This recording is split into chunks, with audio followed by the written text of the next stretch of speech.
Dollar princesses. In the late 1800s, American industrialists were raking in cash and living like princes. But as the U.S. Constitution forbids royal and noble titles, these nouveau riche robber barons had no way, other than their mansion servants and yachts, of making it clear that they were better than everyone else.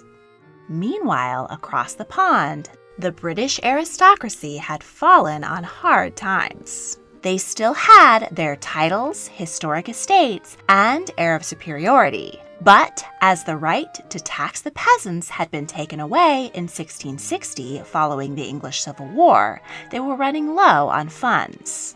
This became a match made somewhere south of heaven when hundreds of American heiresses in search of titles married cash-strapped British noblemen. Millions of dowry dollars crossed the pond to renovate ancient English mansions and bolster the ailing peerage. While American fathers got to brag that they had a baroness or a duchess in the family. There was even a magazine, The Titled American, in which British nobles with titles to sell could advertise their eligibility to rich American ladies. But marriages based on exchanging cash for coronets weren't always destined to be happy. Let's get to know 5 of the American women who became dollar princesses.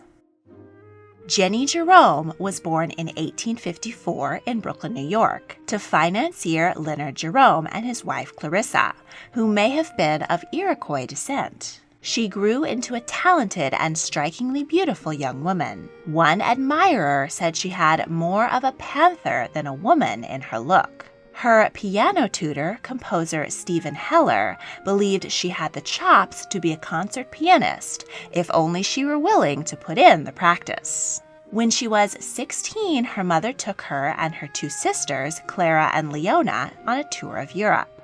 In London, she met the 29-year-old Prince of Wales, the future King Edward VII, and they began a passionate affair. By the time Jenny was 19, the lust had simmered into a friendship which would last for the rest of their lives. Her intelligence, wit, and sense of humor endeared her to the prince and his wife, Alexandra, of whom she was also a close friend.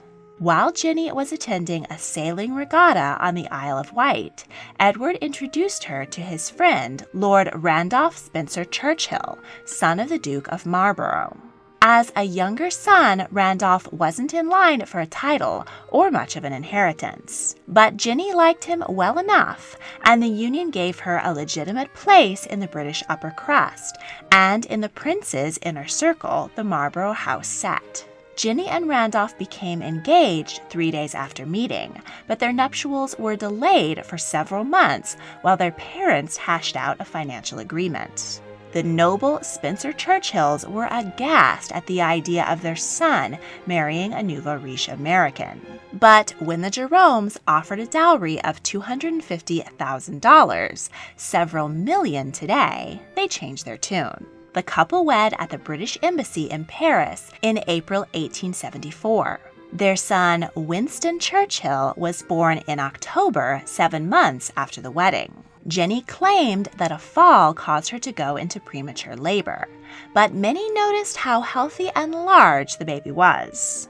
When asked years later about his birth, the Prime Minister quipped, "Although present on the occasion, I have no clear recollection of the events leading up to it."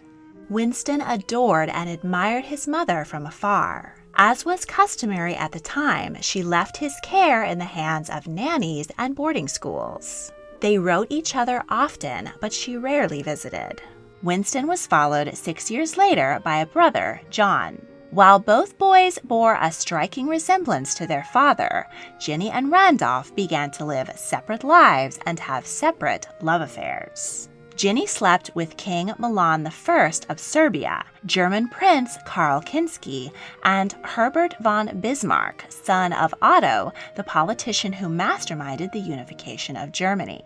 She loved to travel and take cruises around the world. It was widely reported, but never confirmed, that on her journeys she got a tattoo on her wrist of the ancient symbol of Ouroboros, a snake eating its own tail, representing rebirth and infinity. Tattoos were popular among the upper set. The Prince of Wales himself had 5 Jerusalem crosses inked on his forearm. But a tattoo would have been a private, rather naughty secret and kept covered up in public. Despite their separation, Ginny remained friendly with her husband and helped him in his political career. But they never slept together again once it became clear that Randolph had syphilis. He suffered for 20 years from the disease and the debilitating side effects of mercury, the only treatment at the time. Their cover story was that Randolph had a brain tumor. He died at 45. The 41-year-old widow remained a fixture in high society. While attending a party thrown by another of the prince's mistresses, she met George Cornwallis West, a 21-year-old captain in the Scots Guard, who was the same age as her son Winston. George was smitten and the couple were wed. Ginny chartered a hospital ship, the RAF Maine, to care for those wounded in the Second Boer Wars in South Africa, and was awarded the Royal Red Cross. In 1901, Queen Victoria died, and Prince Edward became King Edward VII. Ginny was one of 3 former mistresses he invited to sit in the royal box at his coronation. Ginny began to write plays, many of which were staged in London and starred Mrs. Patrick Campbell. The actress had an affair with Ginny's husband George, and their marriage fell apart. Ginny made important social introductions and advised her son Winston as he launched what would become a legendary political career. She married a final time to a man even younger than her son, Montague Pippin Porch, a member of the British Civil Service in Nigeria. In 1921, while coming down the stairs in a new pair of high heels, Ginny slipped and broke her ankle. Gangrene set in, and her left leg had to be amputated. A few days later, she suffered a hemorrhage at her thigh and died at the age of 67. Consuelo Yasnaga was born in 1853 in New York City to diplomat Antonio Yasnaga, scion of a Cuban plantation and sugar mill owner, and American Ellen Clement. Consuelo grew up on her family's plantation in Louisiana and in their mansions in New York and Newport, Rhode Island. As a teen, she was involved in charity work to help the poor of New York City. She and her sisters, Emily and Natika, went with a fashionable set of debutantes called the Buccaneers. Edith Wharton wrote a novel inspired by the group's exploits. At a party at her father's country home in Morristown, New Jersey, she met rakish fortune hunter George Montague, Viscount Mandeville, son of the Duke of Manchester. The couple married at Grace Church in Manhattan. Their guest carriages caused a traffic jam on Broadway. The groom's father was less than thrilled and openly wondered if his son and heir had married a Red Indian. The newlyweds split their time between his family estates, Kimbleton Castle in England, Tandragee Castle in Ireland, and London, where Consuelo caused quite a stir with her uninhibited nature and fondness for playing the banjo. They were part of the Marlborough House set along with Ginny Spencer Churchill. The couple had a son, William, and twin daughters, Jacqueline and Alice. But the couple who had married for money and a title didn't grow to love each other. George drank and spent his wife's money with abandon. In 1890, he inherited his father's dukedom and filed for bankruptcy. He died 2 years later at 39, leaving Consuelo with almost nothing of her once vast inheritance. Her daughters, Jacqueline and Alice, died at just 16 and 21 from tuberculosis. In 1901, Consuelo's brother died and left her $2 million, more than $50 million in today's money. The Dowager Duchess spent the rest of her life in style. She commissioned Louis Tiffany to design a stained glass window in memory of her daughters. She also commissioned a Cartier tiara for herself, with a heart motif set with 1,400 diamonds. She died of neuritis at the age of 56. Her sisters Emily and Nadika, who had married a British baronet, were by her side. Her son William, the 9th Duke of Manchester, propped up the family fortune again by marrying American heiress Helena Zimmerman. She inherited $10 million, but when she and William divorced, she took her fortune with her.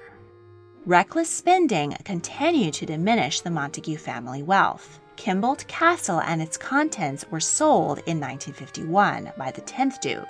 The 12th Duke did hard time for fraud. When he died in 2002, his son gave Consuelo's tiara to the British government in lieu of inheritance tax. The Manchester tiara can be seen today in the Victoria and Albert Museum.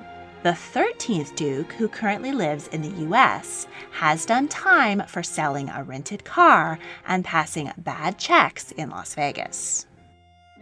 Consuelo Vanderbilt was born in 1877 in New York City to railroad tycoon William Vanderbilt and Southern belle Alva Smith, member of debutante clique the Buccaneers.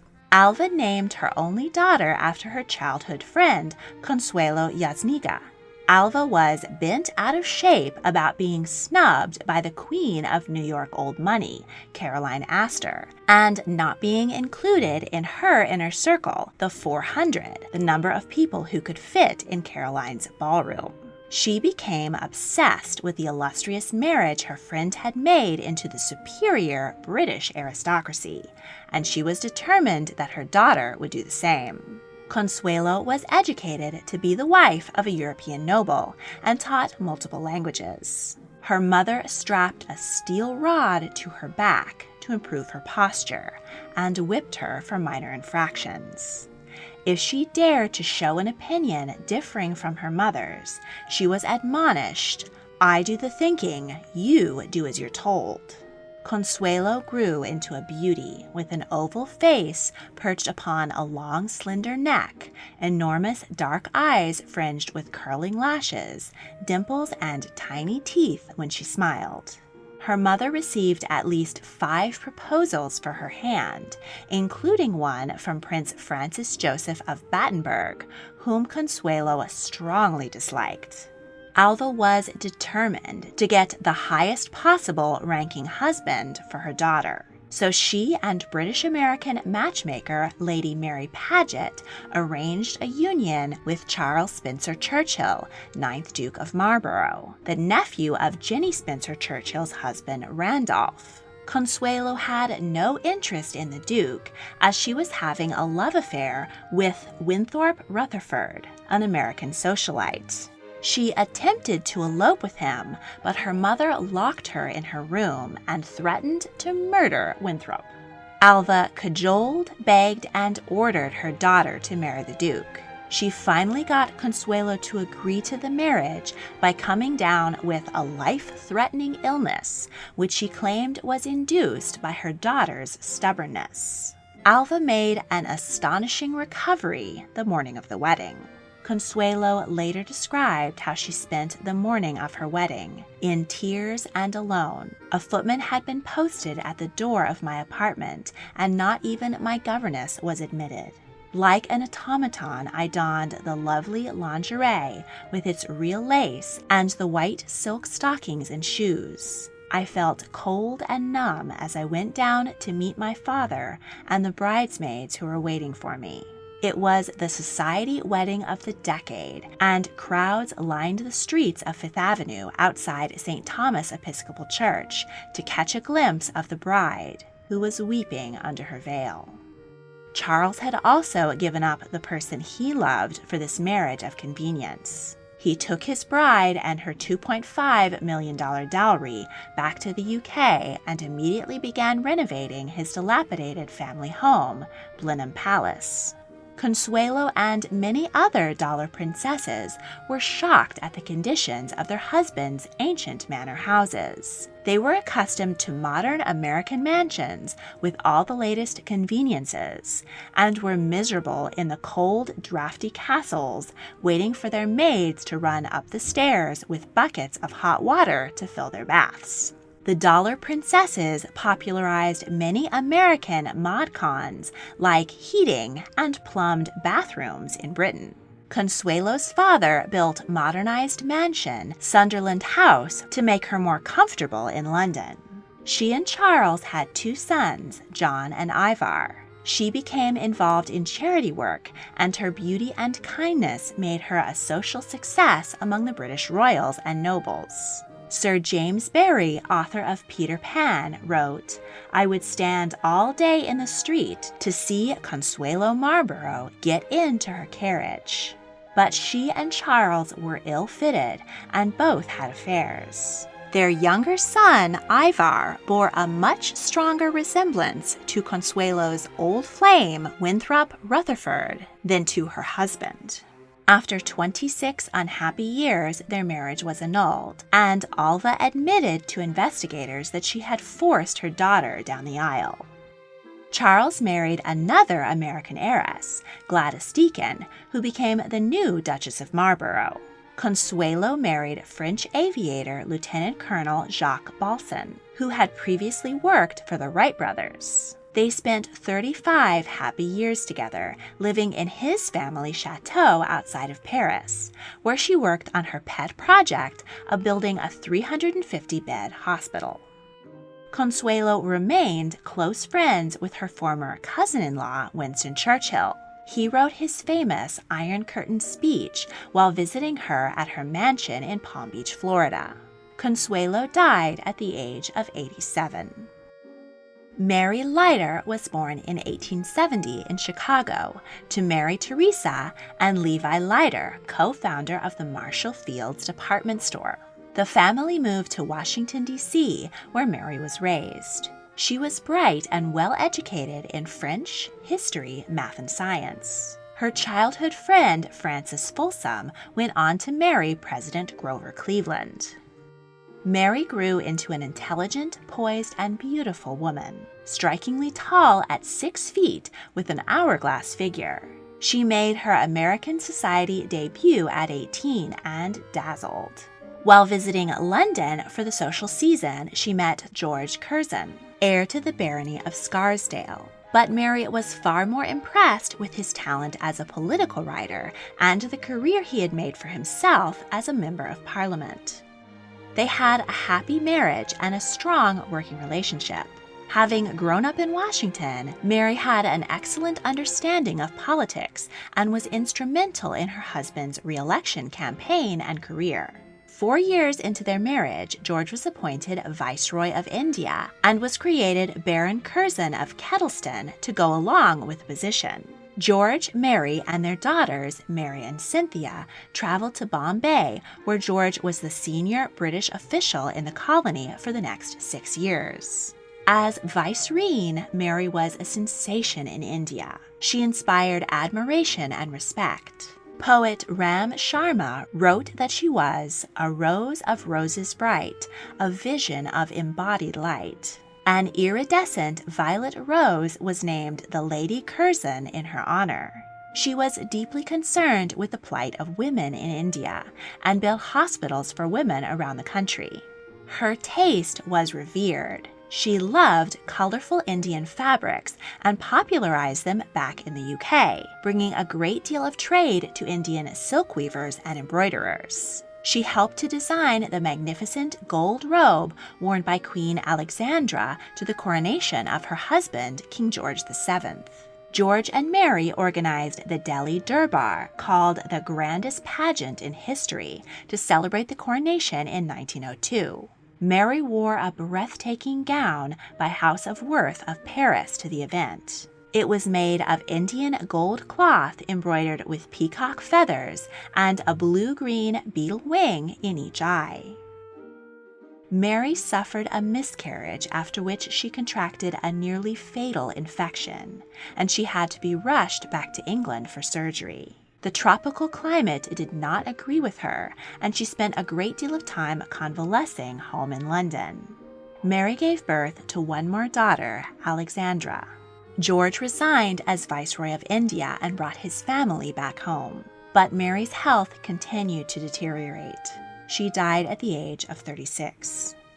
George built a memorial chapel for his beloved wife and commissioned a marble effigy of her with sculptures of their daughters gazing lovingly at their mother. His own effigy was laid next to hers when he joined her in death 19 years later. Nancy Langhorne was born in 1879 in Virginia, the 8th of 11 children of railroad businessman Chiswell Langhorne and his wife Nancy. The Civil War had decimated Chiswell's business, and by the time Nancy was born, the family was broke. Chiswell worked to rebuild his empire by constructing new railroad lines in the north, and by the time Nancy was 13, the family was living in a new mansion and had money to send her and her 4 sisters to finishing school in New York City. All 5 daughters were renowned for their beauty. Older sister Irene married artist Charles Dana Gibson and became a model for his Gibson Girl, the images that would define the feminine ideal in the late 19th and early 20th centuries. At 18, Nancy married American socialite Robert Gould Shaw II. He turned abusive on their honeymoon. They had one son, Bobby, before Nancy left him and returned to Virginia. She was unhappy managing her now widowed father's household, and after falling in love with England on a holiday, her father suggested she move there. She took her son and her younger sister Phyllis with her. Nancy made a splash in London society and became known for her wit. One British lady inquired, "Have you come to get our husbands?" To which Nancy responded, "If you knew the trouble I had getting rid of mine." In the end, she did marry a British peer, Waldorf Astor, 2nd Viscount Astor. He was also an American and an Astor, one of the oldest and wealthiest New York families. His father, William, the richest man in America, built the Waldorf Astoria Hotel. His wife, Mary, and his sister-in-law, Caroline, got into a feud over which of them was the Mrs. Astor in New York high society. So William moved his family to London, where he was later created a Viscount for his gargantuan philanthropic contributions. Waldorf and Nancy, both American expats, shared many sensibilities and a birthday, May 19, 1879. His father gifted the newlyweds the lavish Cliveden estate on the River Thames, in addition to their London mansion, No. 4 St. James Square. Nancy gave birth to 5 more children: William, Nancy, Francis, Michael, and John.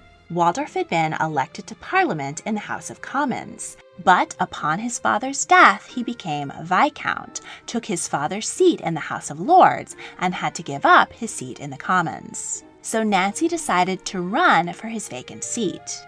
Many Brits assumed that as an aristocrat she was out of touch, but she impressed them during her campaign with her informal American style, wit, and ability to turn the tables on hecklers. Nancy won the seat, becoming the first female member of the British Parliament.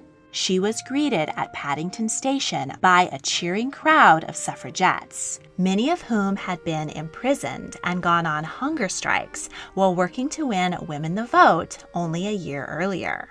She served in Parliament for 26 years, and although her achievements were minor, she set off a wave of other women being elected to office. She supported the establishment of nursery schools and raised the drinking age from 14 to 18. Nancy had many legendary exchanges of wit with Prime Minister Winston Churchill. When asked what disguise he should wear to a masquerade ball, she quipped, "Why don't you come sober?" During an argument, she exclaimed, "Oh, if you were my husband, I'd put poison in your tea." To which Churchill retorted, "Madam, if I were your husband, I'd drink it." During World War II, Nancy made increasingly unpopular, xenophobic, and racist remarks. Her party strongly suggested that she retire, and her husband refused to support her in a re-election bid.